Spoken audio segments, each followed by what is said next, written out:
Wasn't that a terrible thing he said just a minute ago? 48 pages. I wonder you didn't all leave.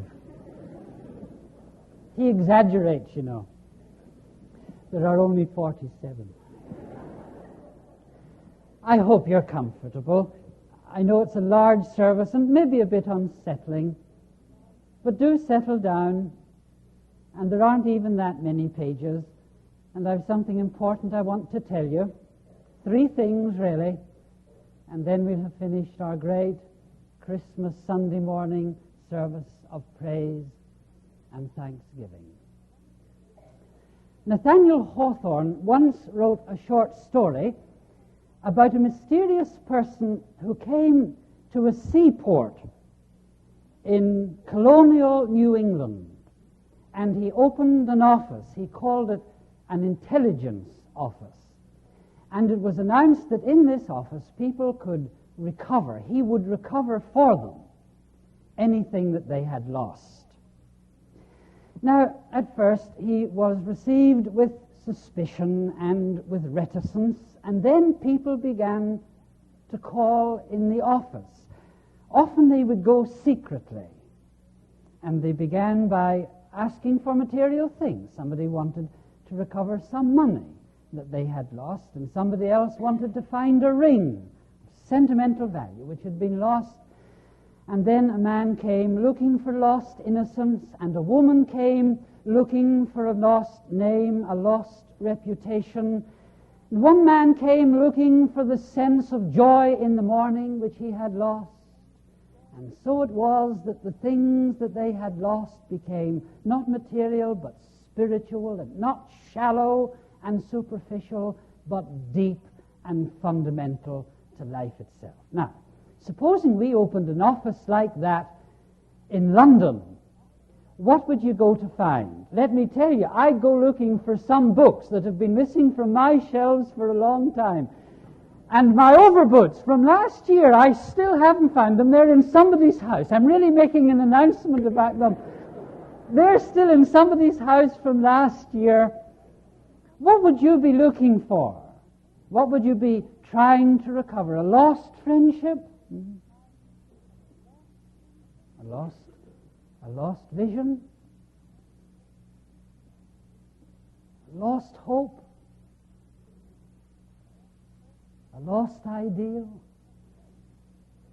You see, the story of faith is the announcement of the recovery of lost things. Alfred North Whitehead, the great philosopher, he said, if you want to think about the nature of God, think of it like this. It is a tender care that nothing be lost. A tender care that nothing be lost. And Jesus came saying, the Son of Man is come. The reason for Christmas, the point of his coming, the Son of Man is come to seek and to save that which was lost. And then he went on to tell parables about a lost coin and a lost sheep and a lost son, all things that had been lost and were found. Here we are on Christmas Sunday morning, and the Son of Man has come to recover what was lost. If you were to go to the office, what would you ask for? Let me tell you, 3 things. If I were to go, I would ask first of all for our lost content. I've called the sermon, you notice, the land of lost content. And the phrase, the lovely phrase, isn't mine, it's Houseman's. He talks about the land of lost content. You know what he was talking about? He was talking about Shropshire. He was in London. He was talking about Shropshire and the steeples of the village and the wide fields that he loved. And so it was that there came within him a sense of longing, of yearning, of deep nostalgia. That is the land of lost content. I see it shining plain, the happy highways where I went and cannot come again. Suppose he had returned. Suppose he had taken the first train out of London and had gone back to the little town in Shropshire. Would that have satisfied him?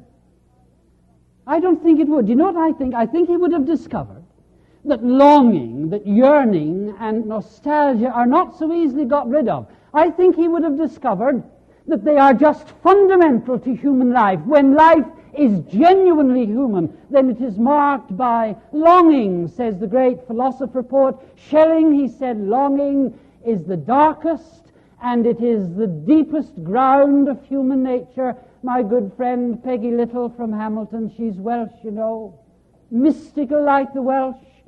She gave me the words that started our service years ago. She gave them to me. There's longing in the sea and in the high mountains. There's longing in the silence and in the song. Because what is it that he was longing for? Was it another place? He thought it was. Was it another time? He thought it was that, as Wordsworth did. Was it, as Freud would say, just sex? Or a longing for mother love? Sometimes I feel like a motherless child. There's the yearning, some would say. Or is it, as some would say, just romanticism? Just romanticism.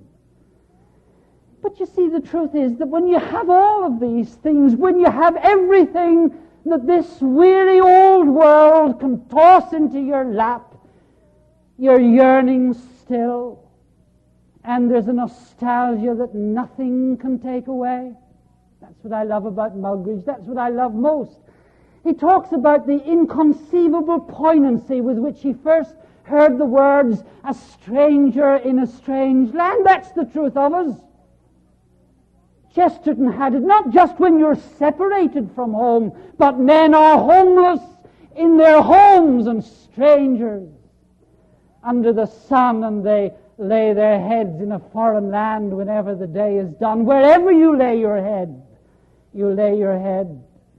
in a foreign land whenever the day is done. Said Plotinus once, we are amphibious creatures. We're made for two worlds, for this one and the other one. And it's because we were made really for the eternal one that it haunts us all our days, and that's our nostalgia. Well, what's going to satisfy it? Let me tell you. Do you know what will satisfy it? Christmas will satisfy it. Because you know what Christmas says? It says that the thing that fills, the thing for which, no, better than that, not the thing for which we long. It tells us that the one for whom we long comes to meet us. He is Emmanuel. He is God with us. It tells us that this yearning is not fantasy and it is not neurosis. It is the truest indication of our nature. The truth is we were made for God, and because we are, we're always filled with nostalgia. Let me tell you, not riding on the experience of other people, let me tell you, I've never felt at home in this world, have you? Says C.S. Lewis, if I have a desire which no experience in this world can satisfy, the most obvious explanation is that I was made for another world. Now, we discover that at Christmas. No wonder Christmas is the festival of the home. Do you remember, as a child, you were home at Christmas, and now you love to come home for Christmas? Let me tell you something deeper than that. The truth is that when you were a child, you were at home in Christmas, weren't you? You had no problem with stars and angels and glorias and all that kind of thing. It was just part of your nature. You were at home in it. And sad things have happened since then. You've grown up. Now you're sophisticated. You have neglected the wandering voices that call you from far away. You have neglected to listen to that music that men are born remembering. You have stamped on that softness, the warmth, the imagination, the feeling, the poetry that is really the truth of you. That's what you've done. And now Christmas calls you back to be a child again. It says, be home for Christmas, but not just home with your dear ones. Be home in Christmas. Let that whole magical side of you come alive. You know, the truth is that all the hardness that seems so important to us is just killing us, so that we end up being less than half human The truth is that our home is under magical skies where the Yuletide story is begun. I read of a famous person once. He said when he was a child he believed the Gospel of Luke about Christmas just as it was. Then he grew up and he got to know more and he stopped believing in it. But then he became wise and knew more even than that. And now he believes it just as it's written again.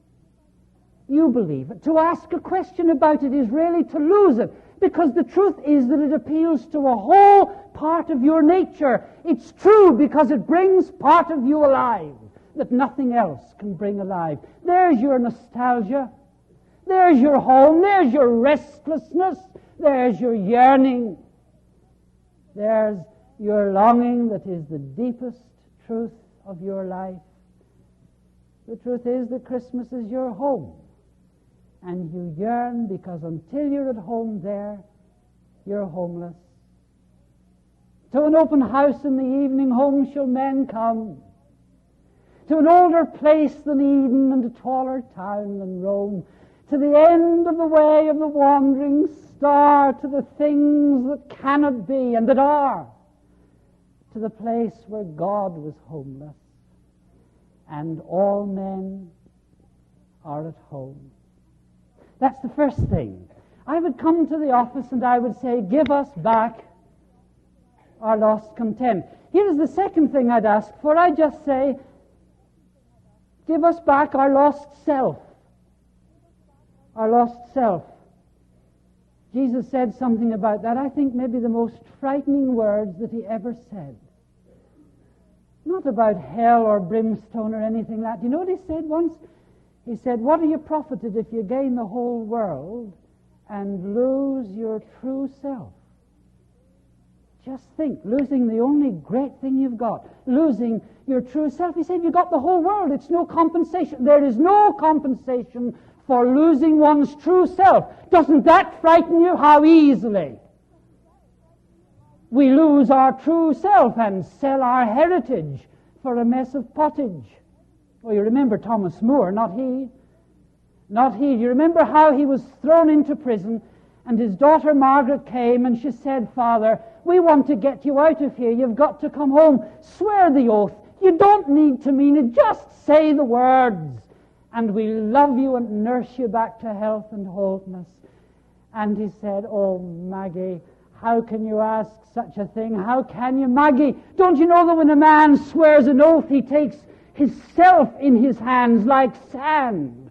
And Maggie, if he open his fingers, how can he hope to find himself again? To lose the true self. We do it. Oh, indeed we do it. I was reading a marvelous story by Robertson Davies recently. It's called Overlaid. It's about Pop and Ethel. Pop's the father and Ethel's the daughter. They're rural Canadians. And Pop is mystical and spiritual, and Ethel is hard and cold and religious. She's what someone once described as a good woman in the worst sense of the word.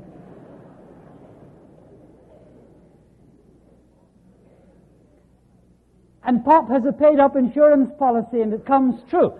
Due. $1,200. He has the check in his hand. What's he going to do with it? He wants to go off to New York, to the Metropolitan Opera. And she says, but I too have a dream. All her life she's wanted to be respected and not to owe anything to anybody. And now she has a dream. Do you know what she wants? She wants to be remembered. She wants to take the $1,200 and spend it on a tombstone. Can you believe it? Oh, not an ordinary tombstone, but a big granite tombstone. And in the end, this magical, mystical man gives it to her. He said, take it. I remember the way you were. You were young and bright and lightsome.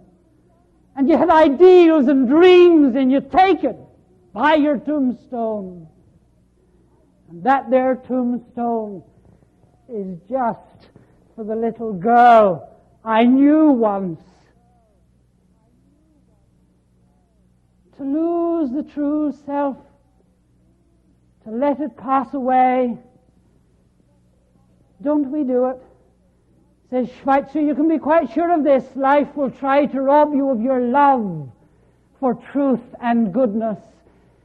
If only we were 14 again, he said, what a world it would be, longing for his true self, his lost self, and we do too. I do not see them here. But after death, God knows, I know the faces I shall see, each one a murdered self with low last breath. I am thyself, what hast thou done with me? What have we done with the best in us? We go to the office and ask for the lost self. What will give it back?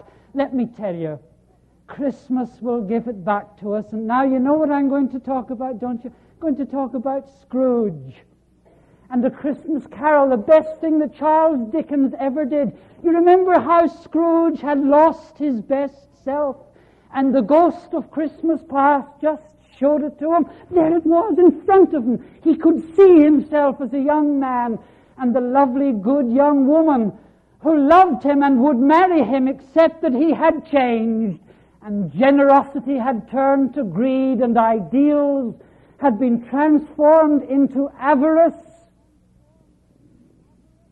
And so she turned away. But the magic of it is this, that the sight of the lost self and the power of Christmas just saved Scrooge. He was converted. And the same thing can be true of you. Christmas comes to seek and to save what was lost. Do you know what the word lost means? It doesn't mean damned or anything like that. It just means something in the wrong place. Something that is in a far country when it ought to be at home. Says the father of the prodigal, my son was dead and is alive. He was lost in a distant land and is found. Now he is at home. Do you know, Christmas is just God coming to us in the far country and reminding us that we belong at home. I remember years ago, I was in Nicosia, and I had a letter from my daughter Heather. She was 13 at the time. 13-year-old's letter, not to be missed. And suddenly there it was in the hotel, and all the rich life of home just came flooding into heart and mind and spirit. You know what somebody said once? Someone said that God sent us a letter from home that was delivered on Christmas Day. Just to remind us, you see, that we belong to Him. He is the Son of Man, come to seek and to save what was lost. The Son of Man, that is the true man, the proper man, the honest man, the man of integrity, come to tell us what our true self can be and to make it possible for us to become that. Well, I've nearly finished. Two things. I'd go to the office and I'd ask, what for our lost content? And then I think I'd ask for our lost self. And then I think I'd ask for our lost horizons. For lost horizons. I've always been fascinated by that title. It's the title of James Hilton's book. You remember, Lost Horizons. Because, you know, the truth about faith is simply that it gives us horizons. McNeil Dixon says somewhere that the marvelous thing about you and me is not our physical makeup, not even the complexity of our mind. It is that we have range of vision. We gaze into infinite distance. Says Schleiermacher, we have sense and taste for the infinite, far horizons, you see. And Christmas recalls us to that. Have you lost them? Sometimes life seems to take them. It closes the doors. By this time I'm reconciled to the fact that I'll never be the leading tenor in the Metropolitan Opera. For a simple reason, nature didn't give me the voice. Closed the door. I don't think I'll ever be heavyweight champion of the world. I don't have the build. Nature didn't give it to me. I'll never be able to write great poetry. I'm not gifted enough.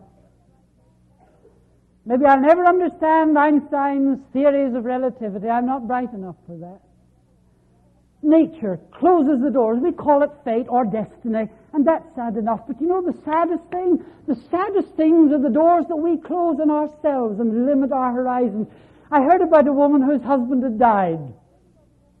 And the undertaker said to her, "Can you think of an emblem that you'd like to have on his tombstone?" And she thought, and then she said sadly, she said, "Why don't you carve a 2-inch porterhouse steak?" That's the only thing he ever got excited about.